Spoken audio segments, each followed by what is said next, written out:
initial, immediate reaction was denial. I was actually, I think it's around the afternoon that I heard, and that evening I was, working the night shift, and as though nothing had touched me. It was like a denial, total denial for me. And it took me about 2 to 3 days for that to sink in. And once it sank in that I had cancer, then the fear started to creep in.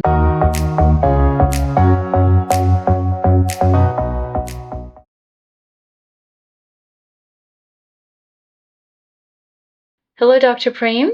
Hello. How are you? I'm doing well, thank you. Welcome to Navigating Life podcast. Thank you very much for inviting me to be a guest on your show. Yes, absolutely. It's a pleasure and an honor. It is my pleasure too. Would you like to tell us a little bit about yourself, please? Sure. My name is Premswarup Immaraj, and I'm a doctor by profession. And I was born in a small place in India called Adoni, and I grew up there and did my medical school out in India. And then I went off to Africa, worked there for a couple of years, and went off to Europe. And I was there in United Kingdom for 13 years. And that's where I met my beautiful wife in Scotland, Edinburgh. And then moved over to the States because I have a big family down here. In 1995, we moved over here. And we journeyed through New York and Louisiana and finally came down to Houston, Texas. You've been through a pretty challenging phase, about 13 years ago? Right. Would you take us on that journey with you, please? Absolutely.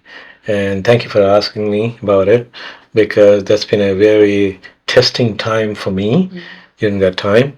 I was working as usual, pretty busy with my life, balancing life between family and work life, and I had some sort of a little sore in my mouth, and so I went to see one of my friends who's an ENT specialist, and he said, "Yeah, let's go and do a biopsy," which he did, and he didn't, call me back for about nearly 10 days, and I was wondering what happened. He said the slides were sent out to Beaulah in Houston, and then next thing I know, he's giving me a call and telling me that I have cancer. And I was totally blown away by it, because I was thinking, I'm a doctor, I'm a young guy, I shouldn't be having cancer. And so it was a bit of a surprise and a shocking news, because I had seen many of patients with cancer. And so I went ahead and then talked to my friends, and then got referred to MD Anderson. And that's where my journey with cancer began. And thank God that everything went well at MD Anderson, and I got operated in the month of March in 2010, and went through some testing times, and finally I recovered after a few months, and thank God so far I've been cancer free, and That's awesome. I'm able to talk and share the testimony with you on this show. So I'm grateful. I'm thankful.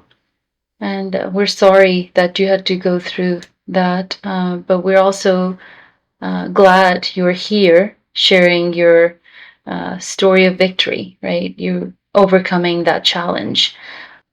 When you heard that you have cancer, how did it feel?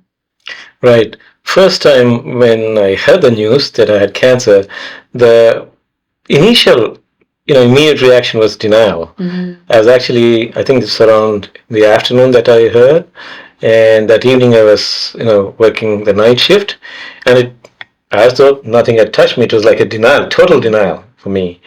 And it took me about 2 to 3 days for that to sink in. And once it sank in that I had cancer, then the fear started to creep in. And initially I was upset that I had cancer, and then what did I do? Kind of blaming myself and going through those guilty feelings as though I had caused it myself. But there was nothing I did that caused this cancer. But then after quite a few days, then I started to then accept it. Maybe a couple of weeks, I would say, that accept that I had really cancer and that I need to take care of it. And one of the initial reaction was to, hey, get rid of it and then you're done, kind of thing. But it's a slow process. It's a slow process. Trying to make all the appointments, trying to see the right people, trying to go to the right place. It's a little bit of a puzzle, to be honest. But on the other hand, I had a lot of support system, medical, people, doctors, friends, and other people who I could reach out to. And then also went on to the internet and did some research, and also went to the library to get some information. And so with all that help, I was able to get referral to the hospital, and thank God, that I was able to see one of the best specialists. He was the head of the head and neck surgery in MD Anderson, and we had 2 or 3 appointments, and the surgery was scheduled, and so definitely there was no doubt that I was at an advantage, but my own personal uh, emotional feelings was going through that fear, first of all denial, and then fear and anxiety, and the question was, will I be alive next year, kind of stuff, you know but those are various feelings and emotions I went through. Yeah. Did you, in this journey, did you feel hopeless at any point? Sure. I think there were times when I was feeling low and hopeless, and life is about to end, and the world was coming to an end for me. But the good thing was there was such a loving support system I had. It's really blessed to have a loving wife, loving parents, loving daughters, and so many other people supporting me. And I did not fear to share my diagnosis with the others. And one of the best things I heard on the phone with my uncle, who himself went through this, and he was in India, and we talked on the phone, and he went through the same process. He had much more serious problem. He had chemotherapy and radiotherapy and quite a bit of surgery, extensive surgery he had. And he told me one thing. He said, Prem, uh, don't be afraid. You know what? In a few years, you'll even forget that you even had cancer. And I didn't believe him at all. But sure enough, a few years later, I totally forgot that I had even cancer. That was one of just a brief sentence which encouraged me to think that there is hope down there. But most of all, I reached out to my church family and the ones I knew who would support me, who knew me well. And I went to my pastors, and they anointed me, and then they prayed for me, and the whole family, everybody prayed for me. And I used to work in Louisiana at that time, and when they heard about it, they actually had a blanket with all their signature, stitched for me, and then sent it to me. I mean, these are all like little things. They really matter a lot, because these are the journey we go through when you're going through those stages, and that's a support system we had. You know, I know God is out there, but we don't see Him literally with our eyes, but we know we have all this human support system who reach out to us, and help us through our journey. Yeah, surrounding ourselves with, people that encourage us, support us, in my opinion, that makes a huge difference when we are going through a challenging phase, a tragedy, or a very difficult, situation in life. I feel like, that is the biggest, like having that support system can help you, when you're not able to help yourself at that moment. And I'm so glad that you had that and have that amazing support system. This is oral cancer, that you had oral cancer, and you didn't have to go through chemo or radiation, anything like that. It was just a surgery. Correct. Was that it? Yes. And how long did it take from start to finish? Was it a couple of months? How did it, like, from the time you heard cancer till you're recovering? How long did it? I would say about 3 to 4 months, Okay. because initially I could not speak, I could not, swallow. It's all very difficult because of pain and the healing bit. But it took me about, I would say, about 3 to 4 months for me to totally heal, and it was a blessing, to be honest. And I don't know how to share this, but I'll tell you this, that all those through that time when I was having surgery and during the healing times, even when I was able to speak and I had to write stuff, there was some sort of an inner joy, because I knew this was God is taking me through a journey. He was molding me, and He was taking me through fire to be a better person at the end. So I had that inner joy. Yeah. In spite of going through all the pain and the fear and anxiety and the unknown for the future. But that was beautiful. Thank you so much for sharing that. We do need examples like you and Madhuri Auntie, and we love you both very dearly. And you are definitely an amazing example in our lives. Thank you. And I'm glad you're here sharing your story with us. What was the most difficult part of that, your recovery process? What would you say? I think the most difficult part was the physical part, where you had to go through pain, not able to eat and not able to talk. That was the most difficult part initially. But then you get through this, and I think God has placed something in humans, that resilience and the will to go on, the will to fight and not to give up. And that's where the support system comes in and helps us. And I think, if I may take back, you said, we love you. And that was really, really powerful, because I heard from several people when I shared my diagnosis, and they, at the end of the conversation, say, I love you, Premana means big brother Prem, or, that was very, very powerful for me at that time, in my, because you're going through such a difficult situation, and to hear those words, is very powerful. Um, so, certainly, the support system is what I would recommend everybody to, reach out to once you get the diagnosis, and that resilience, and that that's what I think is needed, to go through life. Yeah. So even though I felt hopeless, but I also had the hope. Even though there was pain, there was still joy, in that, going through that pain. No pain, no gain, they say, right?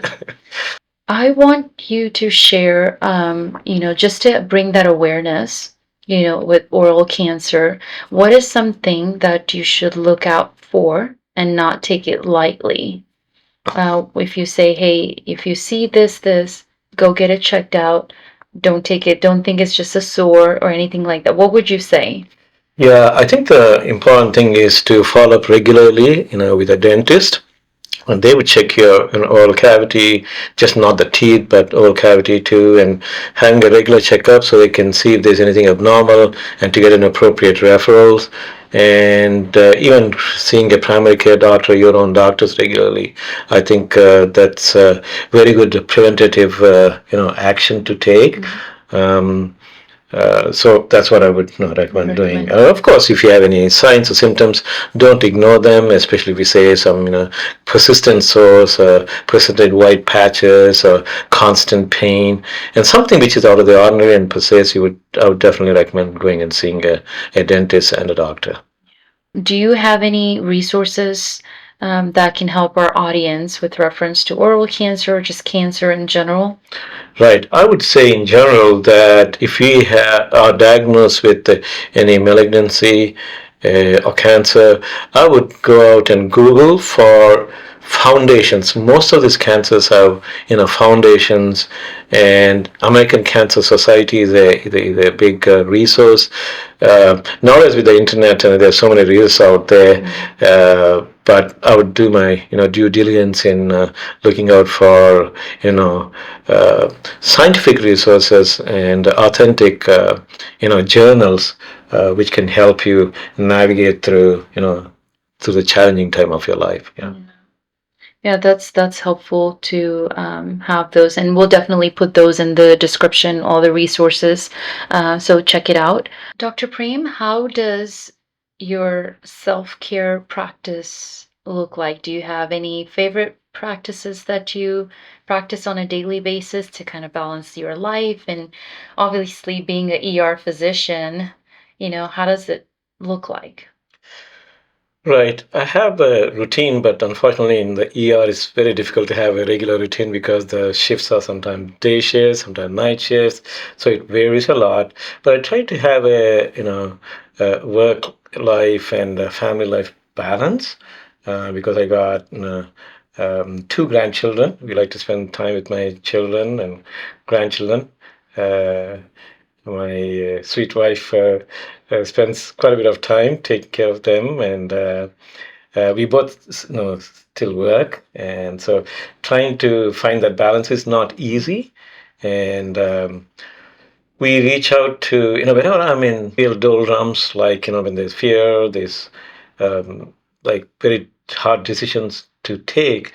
I reach out to God in prayer and then ask Him to sort of guide me through that. Um, I, daily, I do my devotions and pray for not only myself, our neighbors, literally our neighbors, and also for the others. Um, One simple thing which we always practice in life, both Margie, my wife, and I, is we drink tea together in the morning, the first thing in the morning and first thing in the evening. As soon as we get up, then I go and make chai, Indian chai for her, and then we just sit in our beds, and I can share this too. We hold hands while actually, drinking tea, and we share.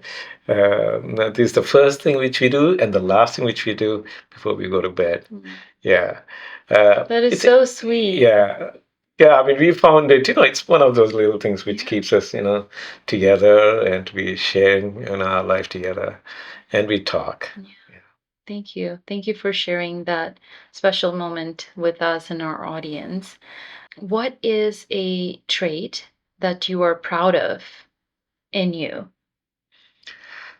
I would say uh, patience is what I think is my virtue. Um, and even before that, maybe loving people. Actually, my name is Prem. Prem means love in Indian language. And so I don't know why my parents gave me the name, but anyway. It's you. I try to live up to that. It's not easy. uh, so I think patience is definitely a virtue. Yeah.